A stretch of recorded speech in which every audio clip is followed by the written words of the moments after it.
Hello everyone and welcome to this new video where we go together. The myths and legends surrounding Bigfoot. This video was recorded in 1967 in the United States. It went around the world, it intrigued a lot or was criticized. We would see a so-called Bigfoot or squash walking towards the Californian forest. And even though this video is currently considered fake, it is actually from there that the huge enigma of the Bigfoot began and that many people started looking for it.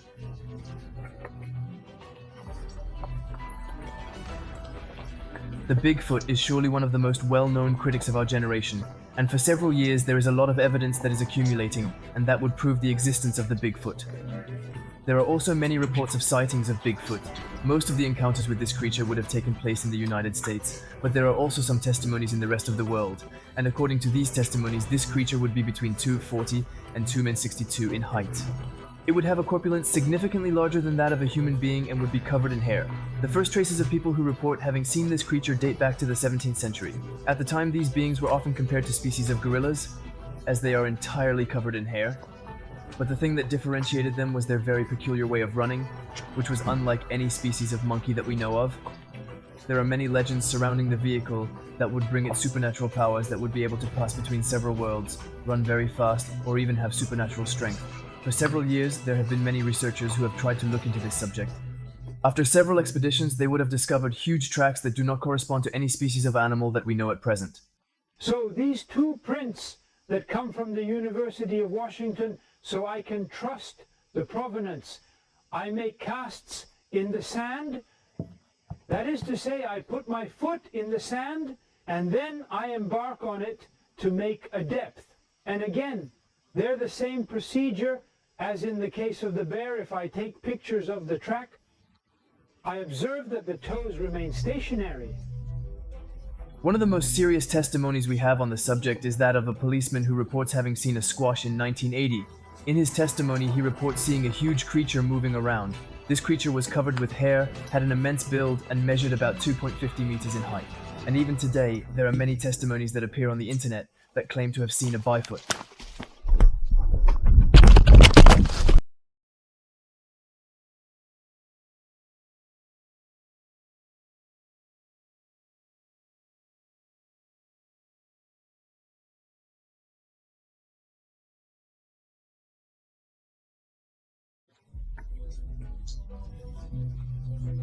However, with the evolution of technology, it is difficult to say that these are not tricks or even that they are not a joke.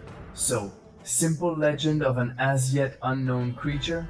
Anyway, there are still many testimonies at the present time that claim to have seen a creature or cryptid that we do not know about yet today.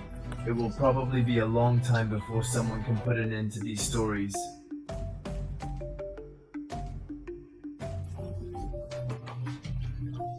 This story takes place in a national park in Malaysia. It is in this area of more than 800 m2, and which would have remained in the wild that we could find many species that coexist.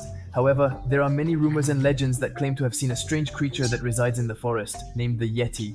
In Malaysia, people say that there are strange animals that roam the forest, and this has always been the case. Still, it wouldn't be until 1970 that an explorer would bring back a piece of this puzzle and relaunch. The mystery of the Yeti of Malaysia. This explorer would have found immense traces of pasta. It would not correspond to any known animal. These footprints would have been 40 cm long by 15 cm wide and even had a depth of 12 cm. This story will make a lot of talk about them, and there will be some people who will try to collect several testimonies from the villagers who are around, and thanks to that they will succeed in determining and realizing a robot portrait of this creature. They will manage to collect so many testimonies that for most it is no longer even a simple legend. Known by grouping the testimonies that will collect, they will succeed in determining that the creature can reach up to 3 meters high with a huge hairy body. Moreover, according to these testimonies, there would not be only one critic. They would have managed to determine that the young had a dark black coat, while the older ones would have a brown coat. There are even witnesses who report that even though they look very scary, in reality they are not evil at all, and as soon as they see you, they start running. Following the first investigations, this story will make a lot of noise in the media, and several groups of scientists will then be formed to try to carry out more serious research in this area. This research will have the aim of finding different elements about this famous creature to define if it is really a critic or if it is simply a known creature a little different. But as a result of their research, many hypotheses will be made. For some, it could be a simple species of monkey that we don't really know. or that would have evolved a little differently. For others, it could indeed be a species of wild man and who would have been in this area for many years. But for the most part, it would just be a hoax, just allowing the villagers to get people talking about them, but also to keep the bad people away from this forest in revenge, following some in research of it too, some researchers in as well. It could be a descendant of the giant Topatech, a very large and very old monkey that stood on two legs. But unfortunately, at one point there were far too many people who came to this area, and as many did enormous damage, the entirety of the excavations were stopped and banned in order to preserve nature. At present, very little research is being done in this area. It will be a long time before we have an answer about this strange creature. Our story begins in 1968 with the zoologist Bernhard Huberman. He is going to the United States because one of his colleagues wants to show him one of his latest discoveries, a strange curiosity he is exhibiting at a fair in Minnesota. Initially, Bernard, he will be very skeptical, and he will put a lot of time to get to the eyes because for him he did not really think to find something special, and as he is someone of his word and especially towards his friends, he will decide to go see this curiosity and go there a few months later. And it is in the wake of this visit that he will write a very intriguing letter. In this letter, he is completely stunned by what he has just seen. He says he saw an ice coffin containing a very strange creature that he had never seen before. According to him, he was introduced to a new species that he did not know, and which is very strange. This corpse of an unknown species would have been found in Asia and would have died in 1967. Bernard, apparently, he would have had the opportunity to study it for more than 3 days, and his conclusions are extraordinary. This species cannot be a monkey and would be closer to man. It would simply be less evolved or would have evolved in a different way. The corpse has characteristics that are not present in that of human anatomy. So I wouldn't be a Homo sapiens, so would it be possible that he discovered the corpse of an ancient species that has survived since prehistory and that we have never seen? This discovery sparked an international controversy, and many newspapers will talk about it. This corpse would therefore be that of another human species, wild and hairy, which must, according to scientists, have been dead for thousands of years. But who would still exist ahead?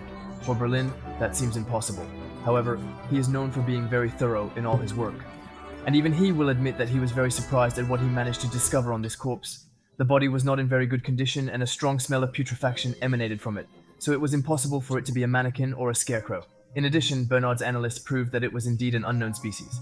He will be joined by many other specialists who will try to look into the subject to find new answers, but it is from that moment that the creature will mysteriously disappear. Many theories say that this discovery could have far too much significance for the time and that we were not ready for such revelations, and many people suggest that it was the government that made this creature disappear. But despite the disappearance of Krypton, scientists and specialists have decided not to stop there, and they will then do research to find out where the creature came from and try to find new leads. They will give them many expeditions to Asia in order to find a new corpse of this species. In the 1970s, a television crew even went so far as to follow Geordie on an expedition to the mountains of Pakistan. For this researcher, it is impossible to deny the existence of another species, and this species could be ancient primitive humans still unknown at present. For him, this is all the more likely because where the first corpse was discovered, these are areas that are very difficult to access, and for the most part, man has never been there before. After this research, these men would never have been occupied by humanity, except in prehistory. So the fact that a primitive species is hiding in this remote region would not be extraordinary, and that would even be normal because we wouldn't have done any research in that area at the moment. Whatever happens now, no expedition will have found another corpse of this species. On the other hand, they will have managed to report many testimonies of shepherds from the region who still walk around these areas, and which, for some of them, will describe great apes or bears, or even fossil men.